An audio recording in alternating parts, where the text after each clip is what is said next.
progrès de la science sont un excellent outil pour y parvenir. Des célébrités telles que Ricky Martin, Denny Cade ou Thomas Beatty, ces derniers connus dans le monde comme les premiers hommes enceintes, ont réussi à être parents à tout prix. En 2008, l'histoire de Thomas, qui malgré son apparence d'homme, était enceinte, une nouvelle qui a choqué la société et attiré l'attention des médias. L'opinion publique a cherché à satisfaire la curiosité de l'affaire. Des journalistes des nombreux pays ont demandé des interviews et des photos de famille. Il faut savoir que Thomas Beatty a suscité de nombreux débats et suscité l'intérêt de toutes sortes de personnes, y compris certains très favorables à la famille et d'autres qui considèrent son attitude comme une violation des normes sociales et familiales. Thomas raconte la vraie histoire de sa première grossesse à travers un documentaire qui présentera des images de lui et de sa femme Nancy pendant les dernières semaines de sa première grossesse. La naissance médiatique de sa première fille et son éventuel retour à la maison peuvent être vus sur Discovery Channel.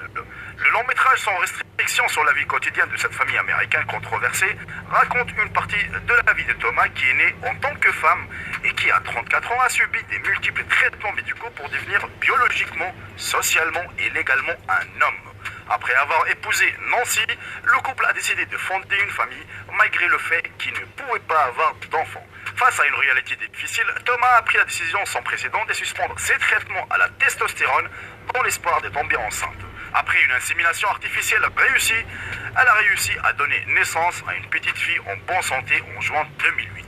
Depuis lors, le couple est constamment poursuivi par la presse. Thomas et Nancy peuvent à peine quitter leur domicile pour aller travailler chaque matin. Pendant ce temps, ses voisins gardent l'idée que le mariage d'à côté est radicalement différent d'eux. Thomas, dans sa jeunesse, était mannequin et a même atteint la finale d'un concours de beauté à Hawaï. À l'âge de 24 ans, il a subi plusieurs chirurgies au cours desquelles sa poitrine a été retirée et il a commencé une hormonothérapie pour augmenter les poils du visage. Cependant, il a conservé ses organes reproducteurs féminins. Thomas a interrompu son traitement à la testostérone pour tomber enceinte.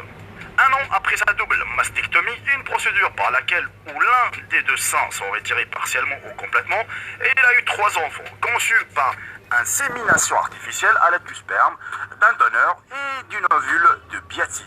Cela a attiré l'attention des médias du monde entier et a alimenté le débat public sur les limites de l'identité du genre et de la parentalité, lorsque sa grossesse a été rendue publique pour la première fois lors d'une apparition spéciale en 2008. Sa femme, âgée 10 ans plus que lui, avait déjà 2 filles aînées d'un précédent mariage et n'a pas pu tomber enceinte à cause d'une hystérectomie, ce qu'on appelle l'ablation du l'utérus. Pour se préparer à sa grossesse, Beatty a arrêté ses injections d'hormones pour reprendre ses règles.